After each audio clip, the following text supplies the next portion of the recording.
God's Diary. 4th June, 1716.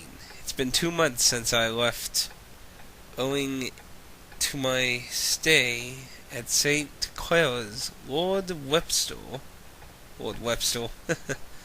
had said that the weather would be warm at this time of the year, but still brisk in the fishing villages lining the coast.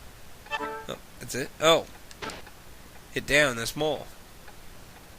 After days of being knocked about in the carriage, I finally arrived at the prison, an evil-looking place, leaning down on the barren plain from atop the cliff, barren by the chill sea breeze. Lord Webster told me to keep the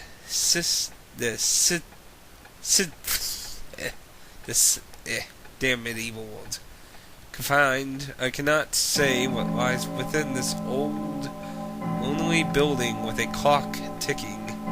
Only that while I am yet young, I have been a god many years, but I have never seen nor heard a gola built in a place such as this. While Lord Webster didn't tell me much about the prison's history, it is easy to imagine the part this forbidding place played in quite conspiracies and politician struggles. Although I do not look forward to spending my days here, I have no choice. My family depends on it. 2nd June, 1716. A hell on earth. While conditions here are no worse than Newgate, they are no better. I had imagined it would have been so, but imagining a thing and actually experiencing it are very different. I shudder to think the countless souls imprisoned here over the centuries. There are people from all walks of life here. The members of the pale removed from content for the inheritance to simply barbarians locked away to prevent them from repeating what they innocently hold while performing their jobs. Locked away and tortured and killed. My research into the prison's records show that only a select few of those sent here were ever convicted of a crime. This is not simply a prison it claims to be. It is rather a dungeon where those in power seal away those without it who stood in their way. How ironic that this place, built as a house of God, should become a house of horrors, forsaked by him. June 3rd, 1716. I have discovered something nearly impossible to believe, because I do not wish to. According to the prison records, from 1632 to year last, over 8,200 people have met their Maker within these walls. And these are only those from whom there are records. How many more helpless souls have died locked away here, no one even caring? June 4th, 1716. Today I was ordered by the warden to watch over the prisoners in the West Wing. Although this is my first assignment since arriving, I do not look forward to it. This is different from punishing some simple beggars. What sort of man could take pleasure in beating women and children? Received a letter from Mum in Southton today. She complains that I wasn't able to attend my sister's wedding. Apparently she married a Gibbons boy, one of the wealthier land-owning families in the area. I'm sure she'll be happy. She's been brought up well and should have no problem fitting in with even a gentry family. It seems just like yesterday she was a baby, following me around, clutching her favorite little doll. I'm fiercely proud of her, even though I worry her may have been pummeled a bit too much. I wish her the best of luck, as now she starts her own family. June 5th, 1716. We began the questioning of prisoner 27 today. The warrant tells us he was instructed to do so by one of the nobles currently in favor of the crown. He looks to have been a man of good learning and some standing. He broke down and cried like a baby after the iron was pressed into his chest. Knowing he will never be released, we need not take care to leave him whole.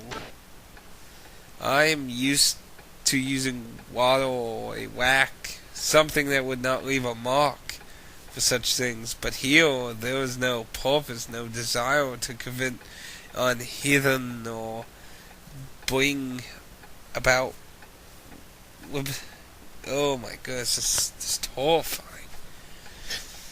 The punishment is only meant to cause as much pain until death. A job is a job, and while I have no intent of taking it up with the war, and I still have reservations about what we do here. After all, we are still nominally employees of the crown, getting paid to inflict pain on others.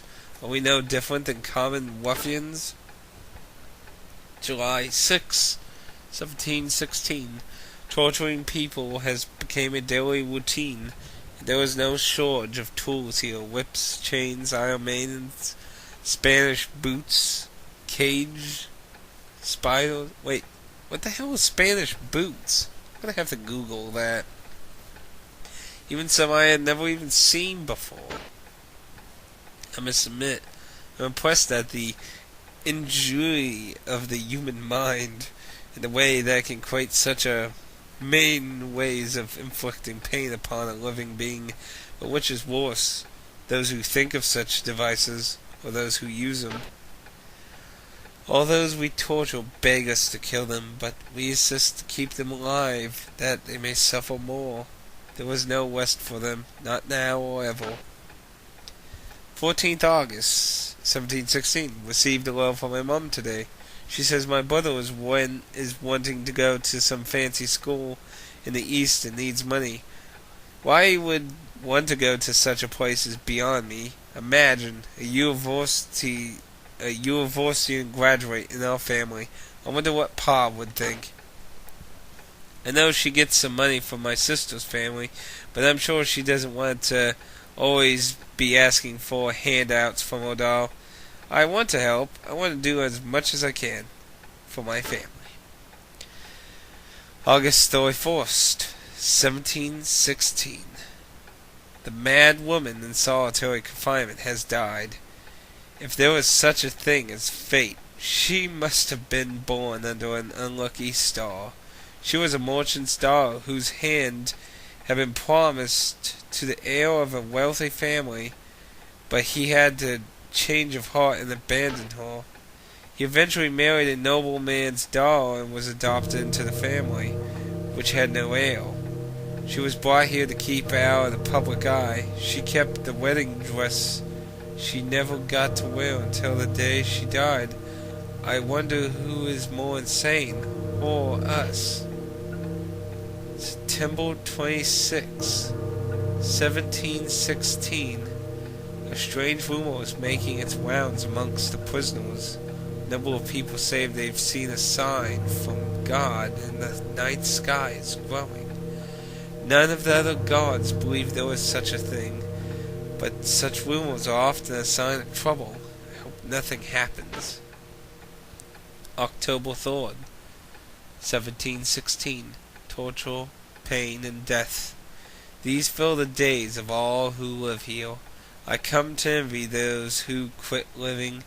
Dear God, have mercy on my soul. I did not come here to become an executioner. I have pleaded with the Lord to have pity at least on those suffering from illness, but he turned a deaf ear upon my pleas. In the end, there are only two things people care about: power and money. They who have it use it, they who do not only suffer.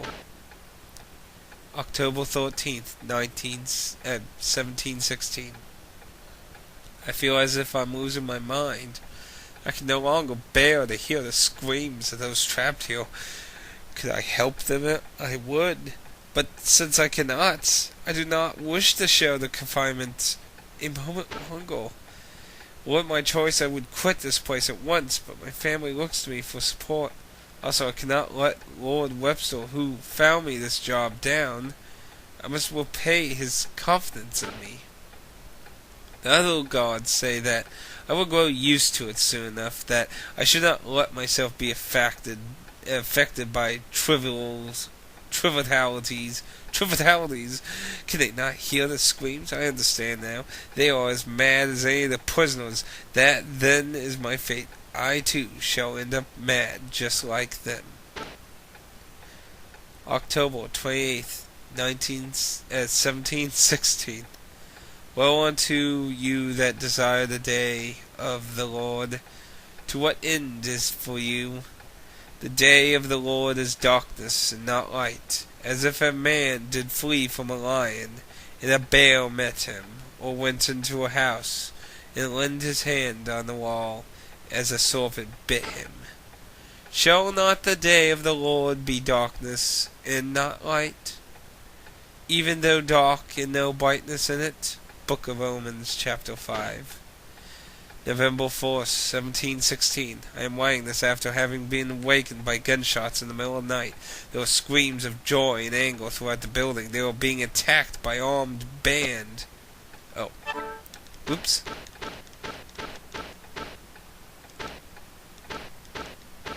I did not mean to do that. Oh. Yeah. Still a little more. Damn, this is a really long note. We were on, yeah.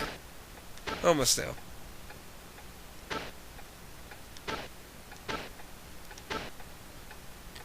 November 4th, 1716. I'm writing this after having... Oh, yeah.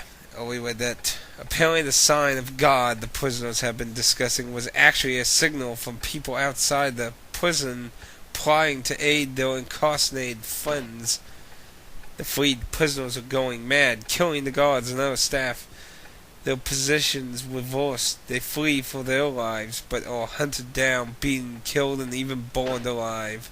I find it strange satisfactory in watching them. They who were so drunk on power and wealth dying like insects at the hands of those they thought they were the masters of. The mob is sure to make its way here in time. The time of my judgment is upon us. Do not grieve for me, dear sister. I will welcome them with open arms, as a fellow sufferer and sinner. Even now I hear their footsteps. They are just outside my door.